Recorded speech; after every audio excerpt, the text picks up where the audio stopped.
Bonjour et bienvenue dans le JAF-Ta-Mère numéro 10, l'émission de l'association Équité Parentale avec Stéphane sur RLP 102.3 FM en Dordogne et en direct sur radiolibre.com avec les podcasts disponibles sur YouTube.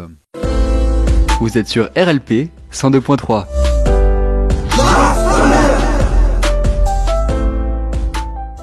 Aujourd'hui, émission spéciale coronavirus avec les implications sur les enfants du divorce, les passages de bras, la gestion des résidences alternées ainsi que la situation dans les foyers de l'aide à l'enfance et les inquiétudes des parents.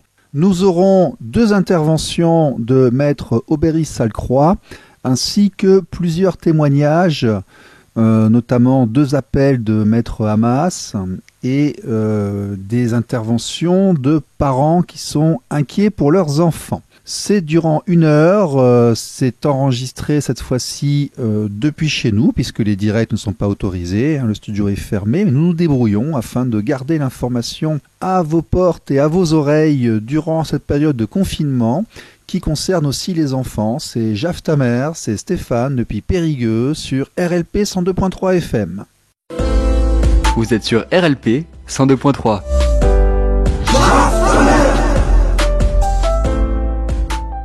Alors, pour commencer, quelles sont donc les conséquences pour les enfants et pour les parents durant ce confinement ?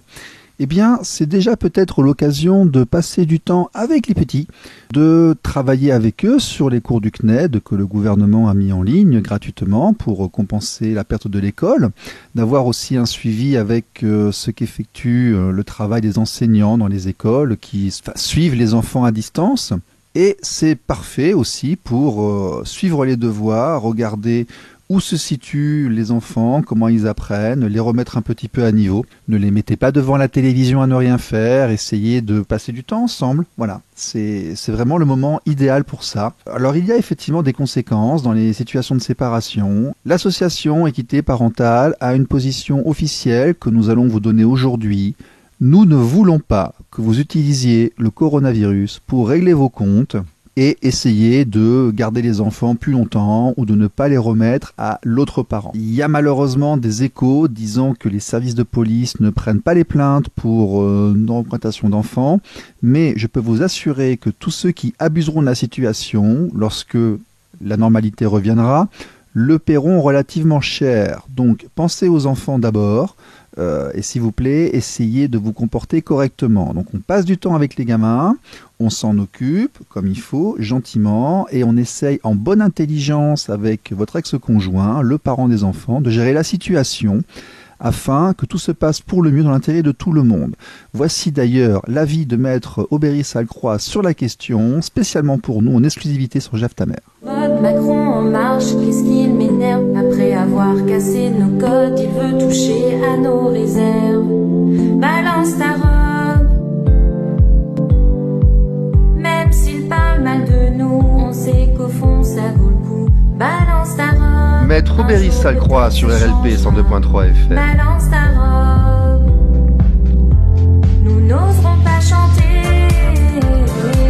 D'aller nous faire en nous, on passera à la radio.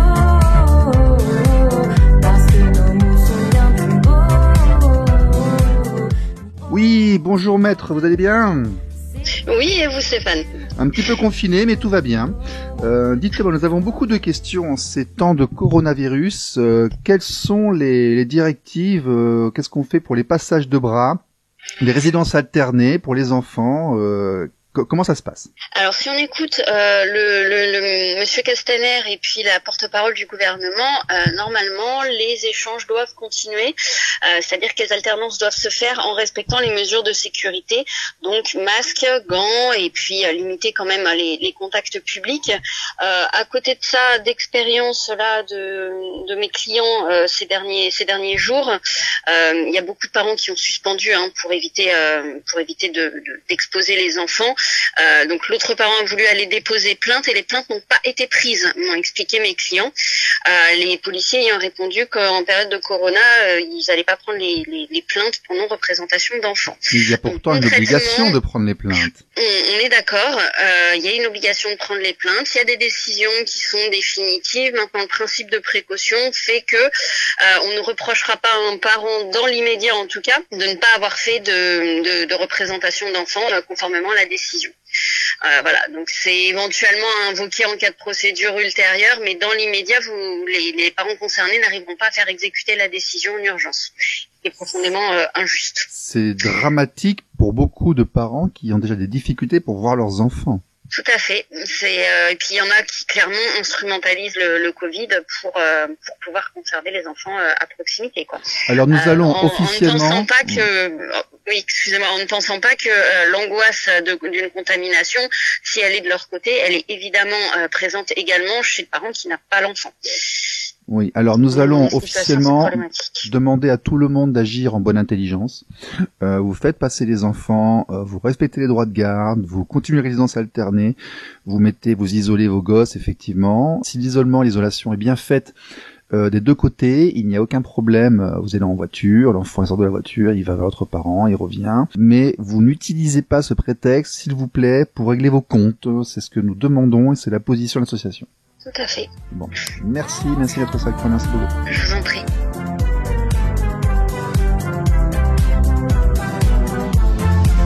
Balance ta robe, un jour peut-être ça changera. Vous êtes sur RLP 102.3.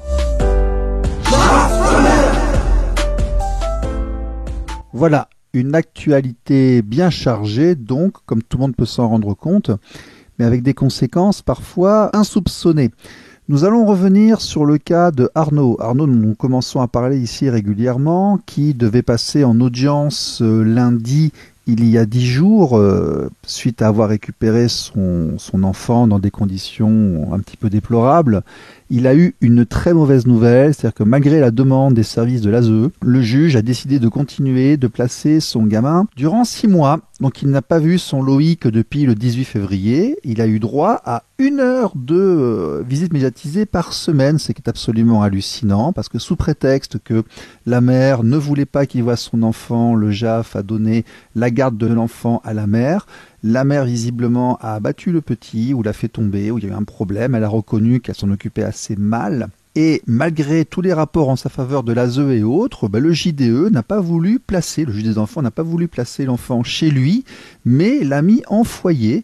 Alors, le pire de tout ça, c'est que vendredi 13, il est allé au centre pour avoir son heure de visite médiatisée, qui lui a été refusée de manière impromptue. Donc, il s'est tapé 1h30 de déplacement. Quand il est arrivé, on lui a dit non, vous ne le voyez pas. Donc, il est reparti pour cause de coronavirus.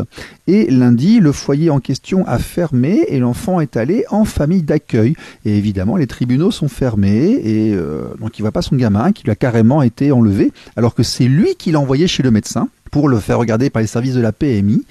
C'est toujours pareil. Quand madame se comporte mal, on ne donne pas l'enfant au papa. C'est frustrant, c'est énervant, c'est l'affaire d'Arnaud. Donc on l'a interrogé sur ce sujet. Voilà, Arnaud. Voici maintenant le témoignage de la semaine. Donc toujours Stéphane sur 102.3 FM, Jaf ta mère avec Arnaud. Arnaud dont vous avez eu le témoignage il y a quelques semaines et dont on vous parle ici régulièrement. Alors pour rappel, ce garçon qui est membre de l'association a la garde de son fils Lorenzo, aujourd'hui 5 ans, depuis que celui-ci a 11 mois. C'est bien cela Arnaud ? Oui, tout à fait. Ok. Donc le souci a commencé lorsque tu as une nouvelle compagne, que tu as fait un nouvel enfant qui s'appelle Loïc, on va dire les prénoms, mais uniquement les prénoms. Et suite à la séparation avec madame, en fait, cette fois-ci, madame a cherché à te priver de ton enfant. Il y a à peu près 1 an et demi, c'est ça, je me trompe pas ? Voilà, il y a 14 mois. Il y a 14 mois. À la suite de cela, donc on a suivi ta procédure et ton affaire. Durant les premiers temps, tu as très peu vu ton enfant. Madame était en foyer. Madame était relativement instable. Après, lorsque ça l'a arrangé, visiblement, elle te le donnait, ce que tu me communiquais à l'époque. Et Madame a changé de département. Elle a changé de département et toi, tu devais te déplacer pour avoir ton enfant. Et lorsque tu l'as eu lors d'une remise de bras il y a quelques semaines, celui-ci avait des bleus. Et c'est là que toute l'affaire a pris des proportions absolument hallucinantes, c'est ça? Oui, voilà, tout à fait. Alors tu nous racontes un petit peu ce qui s'est passé? Alors, ce qui s'est passé, c'est que j'ai pris la liberté d'appeler directement les services de PMI, services sociaux de Roubaix, là où est mon ex-compagne, parce que mon fils n'avait pas fait de consultation infantile depuis un bout de temps. Donc, j'ai pris la liberté de les contacter pour demander moi-même un rendez-vous au service de PMI. Mais malheureusement, le 15 février, quand j'ai récupéré mon enfant, il avait déjà des bleus sur lui. Sa mère m'avait dit qu'il avait chuté. Donc je n'ai pas vraiment porté d'attention à ça. J'aurais dû y faire attention. Le petit avait et ça m'a été reproché. 2 ans et 4 mois. D'accord. 2 ans et 4 mois. D'accord. Donc tu l'as emmené en PMI. Le pire, c'est que la PMI te disait non, on voulait pas le voir, on voulait le voir en juin. Et toi, tu as insisté pour qu'il le voie tout de suite. Voilà, tout à fait. J'ai trouvé qu'il était important que mon fils fasse sa consultation PMI. Donc j'ai décliné le report de consultation. Donc tu y es allé et comme il avait des bleus en fait, ils te l'ont piqué. Voilà, et ils m'ont laissé partir à midi pour les manger avec lui. L'après-midi, ils m'ont dit de revenir pour m'exiger d'aller à l'hôpital avec mon fils pour le faire consulter. Et ton fils, en fait, il avait, je regarde le jugement le jugement d'assistance éducative. Il avait une trace de coup. En fait, il avait une ecchymose en trace de main sur la joue droite à 2 ans et quelques là. Ils disent que c'est une trace de main, mais je sais pas si je peux mettre là vraiment en doute. Seul la météorologiste peut le dire, mais bon, mon fils a été vu que 18 jours après le placement. Il a vu mon fils que 18 jours après le placement et il n'a même pas su se prononcer sur l'origine des ecchymoses. D'accord, donc en fait, on va résumer. Une fois que tu es arrivé en PMI, ils l'ont placé provisoirement en famille. Donc t'es pas reparti avec ton enfant, tu es rentré chez toi tout seul. Tout à fait. Le gamin était placé. Tu l'as pas revu durant combien de jours? Là, depuis le 18, tu l'as pas revu du tout. Tu l'as pas revu du tout depuis le 18 février? Non, du tout. Donc tu l'as amené en consultation médicale de ta propre initiative et tu l'as pas revu depuis un mois. Entre-temps, tu as eu une audience auprès du juge des enfants. Le 9 mars. Le 9 mars. On va pas trop donner d'informations sur les noms et faut pas qu'on puisse identifier quand même.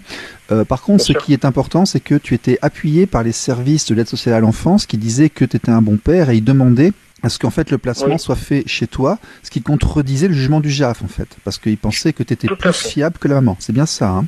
Oui, et le jugement, je l'ai devant moi, je le regarde, parce que tu me l'as envoyé, hein, comme tu es membre, c'est une affaire que je regarde depuis longtemps. Bon, donc ils insistent beaucoup effectivement sur les traces de coups par rapport à l'enfant. Ils insistent sur le caractère difficile de la maman, qui est instable et qui bouge beaucoup. Ils disent beaucoup de bien de toi, ce qui est rare d'ailleurs, hein, pour une fois, tu es le père. Sur le jugement, je regarde, tu as pris à tâche par toi-même, tu t'occupes de ton enfant, tu l'emmènes en PMI, tu regardes que par contre l'enfant va mal, il y a un conflit parental assez important. C'est aussi pour ça, je pense qu'ils sont venus. Hein, c'est parce qu'il y a un conflit parental assez important. À mon avis, ils voulaient protéger. Ils l'ont pas marqué sur le jugement, mais quand les parents se battent trop, ça arrive souvent comme ça. Ils marquent qu'ils ont empêché les enfants de venir à cause de l'enquête. Ils disent qu'effectivement, tu peux parfois être un peu vindicatif, mais c'est vrai parce que tu t'inquiètes beaucoup pour tes enfants. Tu es un père moderne, tu en éduques déjà un, tu es très impliqué dans l'éducation. Je te connais, puis ça fait 1 an qu'on se parle maintenant, hein, je crois, Arnaud. Oui, tout à fait. Tu fais partie de ces gens qui s'impliquent beaucoup pour leurs enfants. Et puis, toi, au moins, au niveau stabilité, quand tu as une idée dans la tête, il y a une continuité, on va dire. Tu es fiable, tu es fiable pour ça. Tu t'engages pour tes enfants, tu sacrifies beaucoup pour eux, et tu changes pas d'avis tous les 3 mois. Ce qui n'est pas forcément le cas de tous les dossiers qu'on a.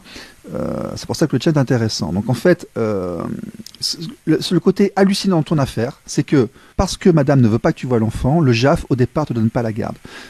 Ensuite, malgré, donc il y a une enquête parce qu'on voit qu'il y a un enfant qui a une trace de coup quand tu le récupères chez sa mère qui est en foyer, et malgré le fait que les services sociaux disent du bien de toi, le juge ne veut pas placer l'enfant chez toi, mais t'empêche de le voir et te donne 1 heure par semaine seulement.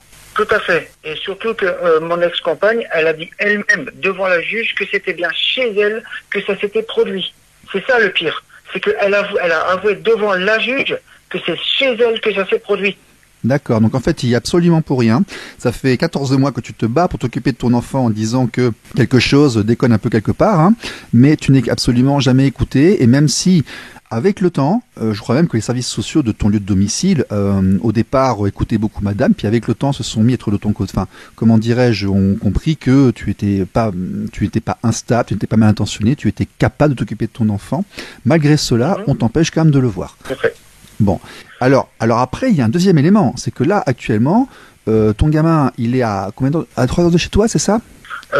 Moi, en transport en commun, j'en ai pour 1h30 à peu près, 1h30 voire 2 heures. Donc c'est 3 heures, c'était aller-retour. Donc t'en as pour 1h30 pour y aller. Le monsieur, le juge, la madame, la juge, ne voulait pas, en fait, comme tu es dans une autre juridiction, c'est pas le même tribunal.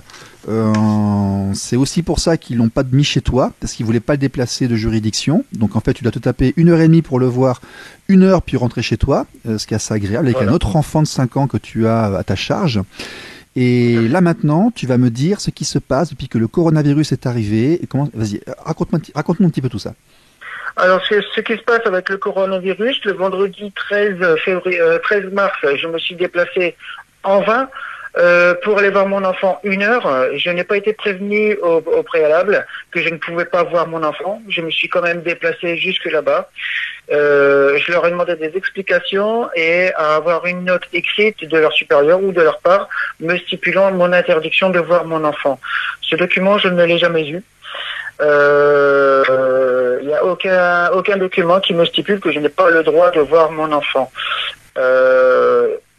C'est ça qui est bien dommage. Donc, tu l'as pas vu depuis un mois, tu vas vendredi pour le voir, on te prévient pas à l'avance, tu te fais tout le trajet et t'arrives, on te dit non.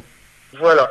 Et alors la dame de l'ASE m'a aidé à faire une lettre pour la juge pour demander à faire une levée provisoire pour que mon fils soit chez moi pendant la période de quarantaine, oui. Si je peux m'exprimer ainsi. Non, mais ces gens, et c'est important de le spécifier, ces gens ne sont pas contre toi, même à la limite, et c'est très rare, c'est très rare. L'ASE fait de multiples documents en ta faveur. Si on les écoutait uniquement eux, ton fils serait chez toi. Donc le problème se place au niveau de la justice. Tout à fait. La justice, pour moi, n'a pas épluché le dossier complet que j'ai pu constituer moi-même, avec toutes les garanties nécessaires que je pouvais apporter pour pouvoir conforter Madame la juge. Elle n'a rien voulu écouter, à croire qu'elle n'a pas ouvert le dossier. Alors le pire que tu m'as expliqué, c'est que maintenant il est même plus en foyer, il est en famille d'accueil. Tout à fait, il est en famille d'accueil, en confinement, enfin en famille d'accueil, parce que le foyer lui-même a été fermé à cause du coronavirus. Donc on est en coronavirus. Alors il faut savoir que on ferme les écoles, on en parle durant cette émission, elle est un petit peu là pour ça. Les écoles sont fermées, mais pas forcément les foyers. Enfin, ce foyer-là est fermé. Il y en a d'autres où il y a 50% d'éducateurs en moins. Mais les enfants qui sont placés ou en décision provisoire, on ne sait pas trop ce qui va se passer. Et comme les tribunaux sont fermés, qu'il n'y a pas de juge, sauf pour les enfants qui ne peuvent pas attendre, en fait, ton gamin, ils l'ont mis dans une famille d'accueil et ça fait un mois que tu l'as pas vu et c'est hallucinant en fait. Bien sûr, et j'ai même demandé à voir mon fils en visiocam et je n'ai pas la possibilité de voir mon fils en visiocam. J'ai contacté directement la famille d'accueil et la famille d'accueil me dit... Tu as réussi à avoir les coordonnées de la famille d'accueil, on ne saura pas comment, mais tu as réussi à trouver la famille d'accueil, tu les as contactés, ils t'ont parlé gentiment, tu as été bien reçu? Oui, j'ai été bien reçu. Je peux pas dire là-dessus. J'ai été très bien reçu. Bon. J'ai eu des nouvelles de mon fils quand même. J'ai pu lui parler un petit peu, même s'il a que 2 ans. C'est quand même assez compliqué, assez traumatisant quand même de pas pouvoir entendre parler son enfant, même s'il parle pas. Mais le fait de le voir en cam, ça aurait été quand même plus rassurant. Et puis c'est une femme, cette dame qui s'occupe de mon enfant à un âge assez avancé entre guillemets, plus vulnérable vis-à-vis du coronavirus, et c'est ça qui m'inquiète un petit peu, c'est que si cette dame lui arrive quelque chose, qu'est-ce qui va arriver à mon fils derrière? Alors Quelle va être son avenir? la bonne nouvelle, c'est que t'es avec des gens qui visiblement sont un peu humains et un peu compétents et t'as été rassuré par rapport à ton gosse. La mauvaise, c'est que tout le monde dit que t'es capable, que tu n'es pas dysfonctionnant, que t'as rien fait de mal, mais par contre ton gamin, ça fait un mois que tu l'as pas vu et il est pas chez toi. Voilà, oui, c'est ça. C'est tout à fait ça. Et sans savoir quand c'est que je vais pouvoir le revoir. Parce que tout est fermé, il n'y a plus d'audience, il n'y a plus rien. On est parti pour, on va dire, 6 à 8 semaines. Enfin, on ne sait pas du tout ce qui va se passer. Mais ça me paraît. Si on s'aligne sur les pays autour, ça durera dans cette zone-là. Enfin, on est encore en phase où on ne sait pas trop ce qui nous attend. Et ton gamin, il devrait être chez toi, à huis clos, sans bouger, avec toi qui couve, qui sort pas. Oui, tout à fait. Et là, actuellement, j'ai même proposé comme garantie de venir chercher mon fils avec un véhicule personnel pour éviter de prendre les transports en commun pour ne pas être en contact avec d'autres personnes. J'ai fourni cette garantie-là aussi que si c'était possible, je venais directement avec un véhicule personnel. Ça, c'est impressionnant. C'est impressionnant parce que toi, tu as de bonnes enquêtes, tu as de bons documents qui sont en ta faveur et ça se passe quand même comme ça. Pouvoir s'occuper de nos enfants, changer leurs couches, leur donner à manger, le temps du papa qui travaille et la maman qui s'occupe des enfants, ça c'est terminé. Papa et maman, on a l'égalité parentale, on a l'égalité des sexes. Il y a une bataille pour ça. Nous, en tant que papa, on voudrait pouvoir s'occuper de nos enfants. Alors, vous, magistrats, laissez-nous nous occuper de nos enfants. Il n'y a pas que les mamans. Je n'incrimine pas les mamans, mais on est aussi là, papa, à vouloir s'occuper de nos enfants. Laissez-nous cette chance. Ouais. C'est tout ce que j'ai à dire. Écoute, merci Arnaud, on va suivre ton dossier, on regardera, on dira aussi aux auditeurs comment ça se passe. Nous, à l'association, on regrette énormément qu'on puisse pas s'occuper de nos gosses, tout simplement.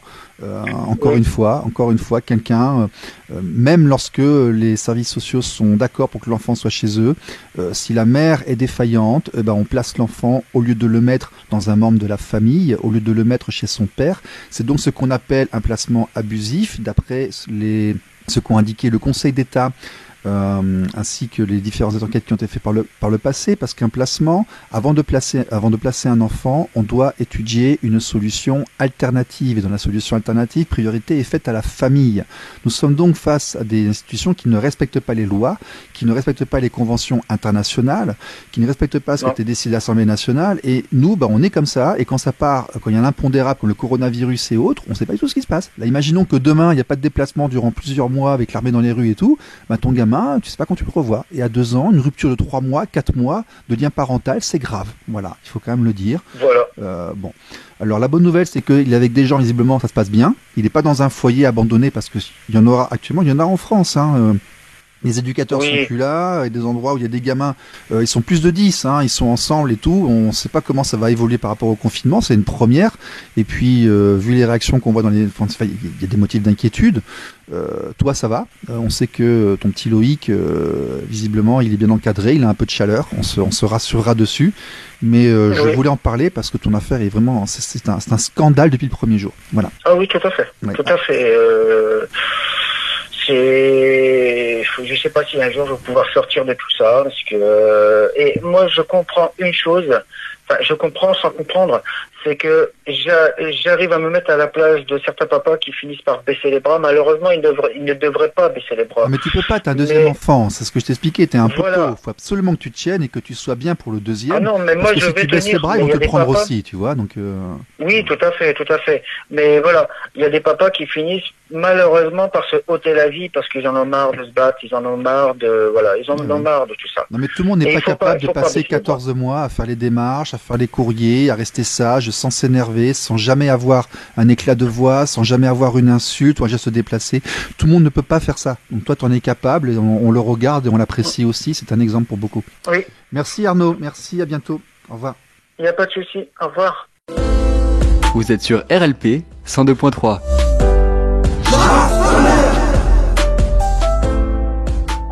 Bon, nous allons souffler avec une petite respiration musicale avant de repartir encore dans le vif du sujet, ça va saigner. Voici maintenant la chanson de la semaine. Pour les gosses de la tasse. Romantique. Ok. Abstract Beats. Il était 8h environ quand ces personnes sont venues me chercher. Je ne comprenais rien dans une voiture, ils m'ont balancé. Où allons-nous et pour quelle raison je suis parti? Je n'aurais jamais pensé qu'un jour on me retirait de ma famille. Arrivé dans des lieux spacieux, plein de dortoirs, les gosses qu'il y avait n'avaient pas la même histoire. J'ai raconté la mienne, d'un matin la mauvaise scène. Mon passé était sain, zen, à présent j'ai des chaînes. Retenu pour que mon bonheur ne puisse pas continuer. Le malheur est venu, j'ai su qu'il fallait pas être muet. Tous les soirs dans ma tête, j'enquêtais pour trouver la vérité. Dans un lit poussiéreux, des murs affreux qui m'ont motivé. Le temps passé et la souffrance me surpassait. Ma mère au bout du monde pleurait, je le ressentais. Tirer les points forts pour sortir de ce décor. Séparé de sa famille, quand on dit c'est pire que la mort. C'est dur, dur, les soirs je murmure. Maman, papa, j'ai douloureuse rupture. Je vois pas mon futur, loin de chez moi, entre quatre murs, enfermé. Entouré par des personnes nommées éducateurs, formés pour nous donner soi-disant toujours le meilleur. Les repas ponctuels m'avaient fait perdre l'appétit. Les journées étaient longues, paralysées par l'ennui. Période scolaire, je marquais ma colère sur mes cahiers. Je ne voulais plus rien faire, mes bulletins étaient abusés. J'ai su par la suite que le juge des enfants m'encadrait, qu'il avait la cause de mon placement dans ses dossiers. Une rumeur disait que l'on est suivi jusqu'à 18 ans. Et cette rumeur était vraie, fallait vraiment être patient. Je ne recevais aucune visite de mes parents. J'étais tout seul dans une cour où jouait l'enfant inconscient. Quand un jour un courrier, une lettre m'a été donnée, où à l'intérieur il disait que chez moi j'étais en danger. Par la suite j'ai deviné que les gens qui nous entouraient étaient jaloux envers nous. La suite tu la connais. C'est dur, dur, les soirs je murmure. Maman, papa, j'ai douloureuse rupture. Je vois pas mon futur, loin de chez moi, entre quatre murs, enfermé. L'assistante sociale nous conduit au tribunal. Un avocat à mes côtés pour la décision finale. Ma mère dans la salle d'attente, j'étais seul dans la pièce. Il profitait de son absence pour me donner de la tristesse. C'est sincère, ce que j'entendais était totalement faux. Comme une éponge absorbe l'eau, lui il absorbe les mythos. Sa phrase décisive était un avis défavorable. Il dit votre mère pour vous élever, elle n'en est pas capable. L'avocat à des côtés n'a pris aucunement ma défense. Il m'a seulement dit petit, vas-y prends l'histoire dans le bon sens. Après ça j'ai été victime de délinquance. En France plus souffrance et quel bordel dans la France. L'enfant en danger, on s'en fout, on ne l'aide pas. Et celui qui a la chance d'aller bien, on l'emmerdera. Je veux dire aux enfants concernés par ce vécu, seule la force et l'espoir fait que je les ai vaincus. C'est dur, dur, les soirs je murmure. Maman, papa, j'ai douloureuse rupture. Je vois pas mon futur, loin de chez moi, entre quatre murs, enfermé. C'est dur, dur, les soirs je murmure. Maman, papa, j'ai douloureuse rupture. Je vois pas mon futur, loin de chez moi, entre quatre murs, enfermé. Romantique, enfant de la DAS sur RLP 102.3. Vous êtes sur RLP 102.3.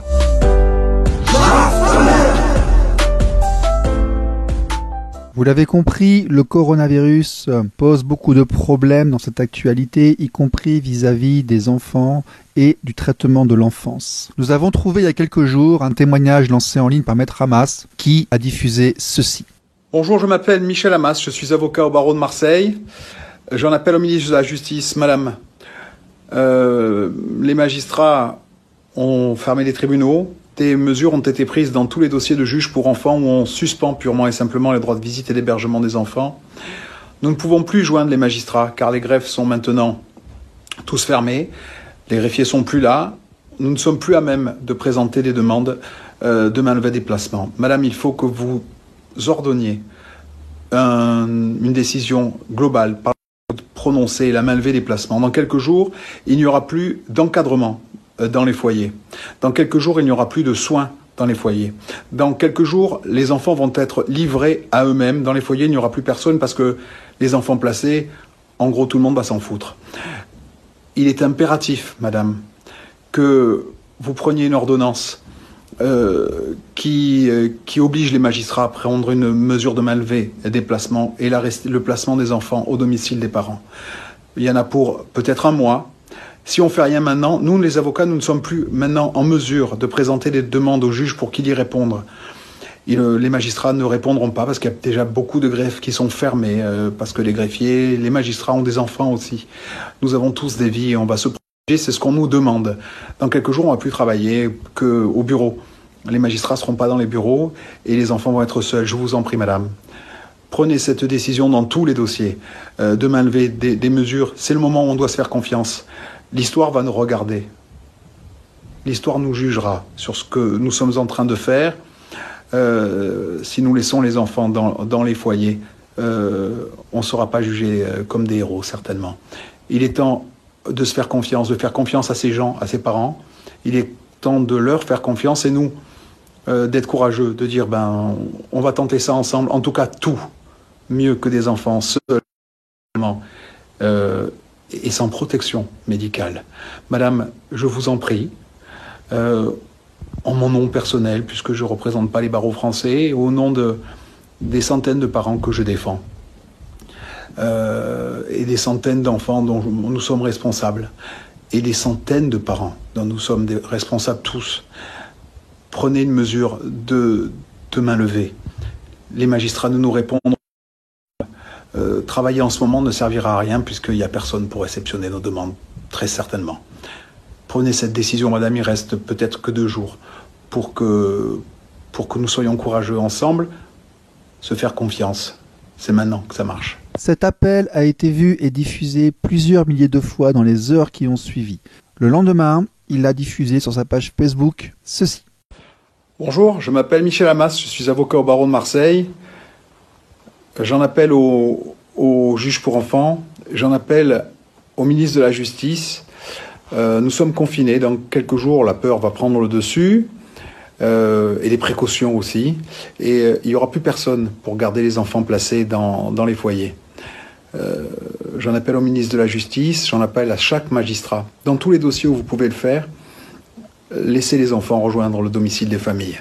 Laissez les enfants être à l'abri physiquement et psychologiquement. Cette anxiété qui nous gagne tous, on va passer à travers, on va surmonter les choses, mais eux, ils vont être seuls, confinés, avec très peu de personnel d'encadrement. Il est temps de faire confiance aux familles. Il est temps de faire confiance à Sarah, à Chloé, à ces gens pour lesquels on avait déjà ouvert des droits. Nombre d'entre vous ont commencé à prendre des décisions et ont rendu des enfants. Ça a été le cas à Mont-de-Marsan, ça a été le cas à Mulhouse, ça a été le cas pour moi à Strasbourg. C'est également un peu le cas à Marseille. Il faut partout où c'est possible, laisser les enfants rentrer chez les parents. Il y a une petite famille qui vient d'accoucher d'un enfant. Les services sociaux, là, pour l'instant, ils sont dans l'Ain. Leur interdit de rentrer chez eux. Laissez-les rentrer chez eux. Laissez-les rentrer chez eux. Laissez les gens rentrer chez eux.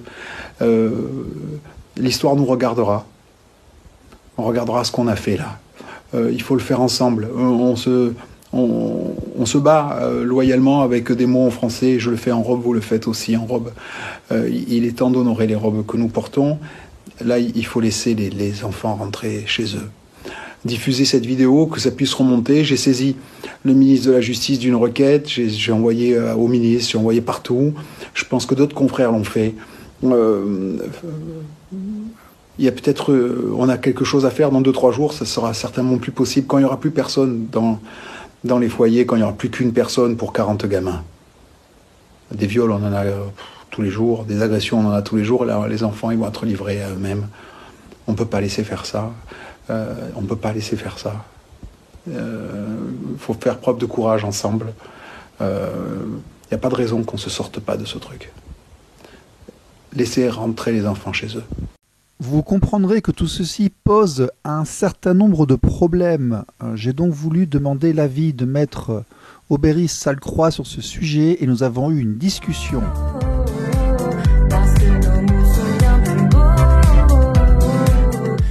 Maître Salcroix, aujourd'hui avec nous sur RLP, dites-nous, en ces temps de coronavirus, beaucoup de parents qui ont les enfants placés par l'ASE de manière temporaire, même éventuellement ou provisoire, sont extrêmement inquiets car certains foyers sont fermés, d'autres sont en rupture de personnel. Les écoles sont censées être fermées mais pas tous les foyers, donc les enfants restent ensemble, ils ont très peur. On entend des bruits à droite et à gauche comme quoi certains enfants ont été remis à leurs parents de l'initiative des services sociaux afin que le confinement se fasse chez les parents et non pas dans des foyers.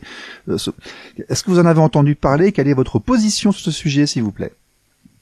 Alors Stéphane, c'est vrai que les situations sont très diverses, ça dépend des foyers, ça dépend des contextes parentaux aussi. Il est vrai que dans un premier temps, on a considéré que les enfants qui étaient en foyer devaient y rester, même s'ils n'étaient là qu'à titre provisoire, puisque il y a un meilleur contrôle, si vous voulez, des mesures de confinement quand ils sont dans les foyers que remis à des parents sur lesquels on n'a pas encore statué concernant leur dangerosité et leurs éventuelles carences parentales. Donc c'est la démarche qui a été prise dans un premier temps. Après qu'il y ait eu des remises aux parents dans d'autres situations, je pense que c'est plutôt du cas par cas. Et puis pour pallier le manque d'effectifs actuellement et le manque de moyens, parce que c'est vrai qu'on a quand même une surcharge des centres qui font que il vaut mieux le remettre à des parents que à des tiers dans des maisons, dans des familles d'accueil qui ne connaissent pas les mineurs. Maintenant, moi, mes clients en tout cas ont vu leurs enfants conservés dans les foyers d'accueil. Vous qui êtes confronté au problème des placements et de l'ASE, n'avez-vous pas l'impression que parfois on prend les enfants un peu vite et qu'on a un petit peu de mal à les rendre? On va dire que le principe de précaution a bon dos. C'est assez paradoxal, c'est-à-dire que on va avoir des placements d'enfants que moi je considérerais comme abusifs sur la base d'éléments qui sont vraiment mineurs, et d'autres où on a un enfant qui est manifestement en danger et où on va mettre 4 mois, 5 mois avant d'avoir l'ASE qui débarque pour commencer une pseudo-enquête. Et effectivement, autant les placements peuvent être rapides que restituer les enfants, c'est ensuite un parcours du combattant. Effectivement, alors qu'il y a en plus parfois pas toujours matière à, dans le sens où si l'enfant est en danger chez un des parents, ça ne veut pas dire qu'il n'est pas protégé chez le second. Après, tout dépend aussi essentiellement du sexe de ce second parent, puisque nous avons eu l'occasion d'en discuter déjà. C'est vrai que la restitution au père, quand c'est une carence de la mère, est toujours très compliquée, et on se heurte des fois à des placements au lieu d'un transfert tout simplement de résidence chez le père, ce qui oblige à faire une saisine du JAF parallèlement et nous fait perdre des mois et des mois, évidemment. Bon. Donc, en ces temps de coronavirus, on va demander aux gens de garder leur calme. Ceux qui peuvent avoir leurs enfants chez eux, nous en sommes heureux. À ce compte-là, vous comportez-vous bien, hein, ne donnez pas des prétextes pour qu'on vous le reprenne après, et essayez de faire les choses comme il le faut. Ceux qui ne peuvent pas, dites-vous qu'il n'est pas abandonné non plus, qu'on s'en occupe. On va penser comme ça. D'accord? C'est tout à fait ça. Bon, très bien. Merci, à bientôt. Au revoir. Au revoir.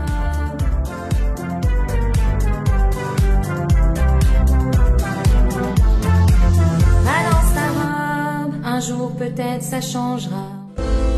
Vous êtes sur RLP 102.3. Voilà, comme vous l'aurez compris, beaucoup d'interrogations, beaucoup d'inquiétudes en ces temps d'actualité troublée. Donc nous allons résumer. Pour tout ce qui est passage de bras, les mesures actuelles ne limitent pas les déplacements familiaux. Vous devez donc rendre les enfants et vous devez donc aussi vous déplacer pour aller les chercher ou les recevoir. Je veux dire que tous les transmissions d'enfants entre parents ne sont actuellement pas interrompues. Il est absolument hors de question d'instrumentaliser le coronavirus pour l'utiliser dans des situations de conflits familiaux. Au contraire, c'est maintenant que il faut essayer de trouver les portes pour démarrer une conciliation, dire que l'on s'entend. Lorsque les choses vont mal, c'est là qu'il faut apaiser ses rancœurs et essayer de travailler ensemble pour le bien des enfants. Donc si vous êtes dans une situation où vous avez du mal à discuter avec votre ancienne conjointe, c'est peut-être maintenant qu'il faut lancer des bouteilles à la mer pour le bien des enfants, tenter de rétablir une communication, parce que, vous savez, le père ou la mère de vos enfants, vous devrez la gérer jusqu'à la fin de vos jours. Il y aura des mariages, il y aura des baptêmes, il y aura des petits-enfants. Ces personnes ne disparaîtront pas, donc essayez de les régler intelligemment pour le bien, justement, des petits. En ce qui concerne les enfants placés et les foyers, il y a effectivement des motifs d'inquiétude, mais on va se dire qu'il y a quand même des personnes responsables qui vont agir. Contactez-les, essayez individuellement de récupérer vos gosses si vous pouvez, demandez, faites le forcing, essayez, tout en restant correct, dans les limites de la légalité. Et puis, si vous ne pouvez pas les avoir, assurez-vous qu'ils sont encadrés comme il le faut, et vous verrez que tous ensemble, nous passerons cette période qui semble un peu compliquée, avec l'incertitude qu'il y a actuellement. Nous sommes aujourd'hui le 19 mars, c'est vrai qu'on ne sait pas tellement combien de temps nous allons rester ainsi, ni quelles seront les mesures qui seront prises bientôt. Vous êtes sur RLP 102.3.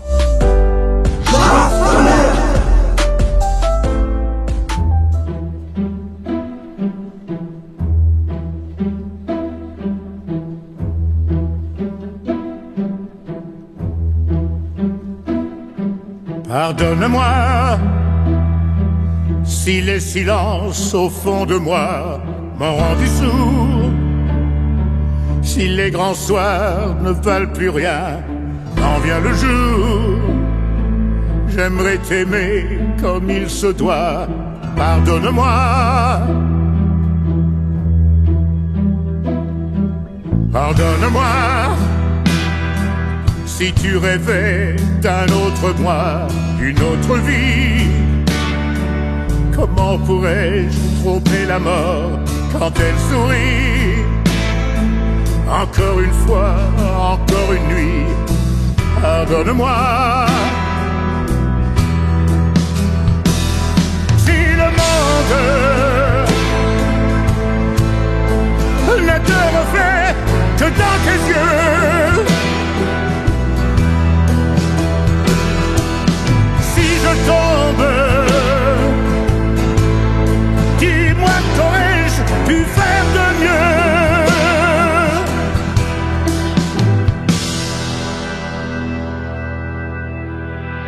Pardonne-moi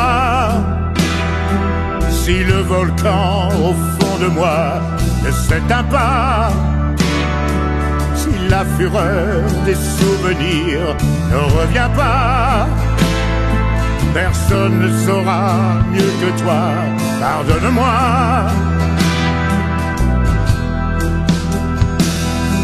Regarde-nous, fermer les yeux face au miroir qui nous foudroie.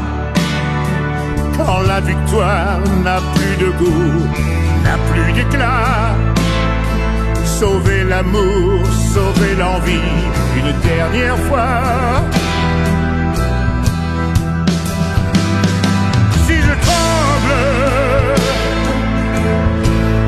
Si je n'ai plus peur des adieux,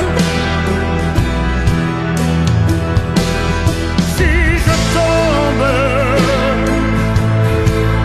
dis-moi qu'aurais-je pu faire de mieux? Si le monde ne te reflète que dans tes yeux,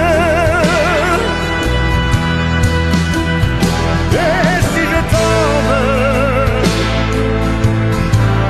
oui dis-moi qu'aurais-je pu faire de mieux?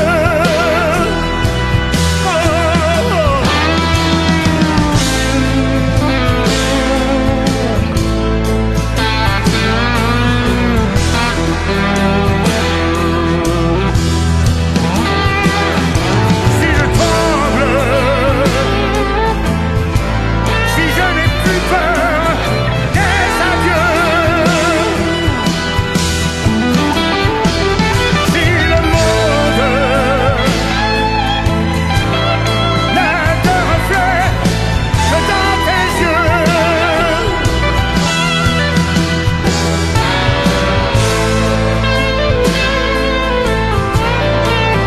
serre-moi encore un peu.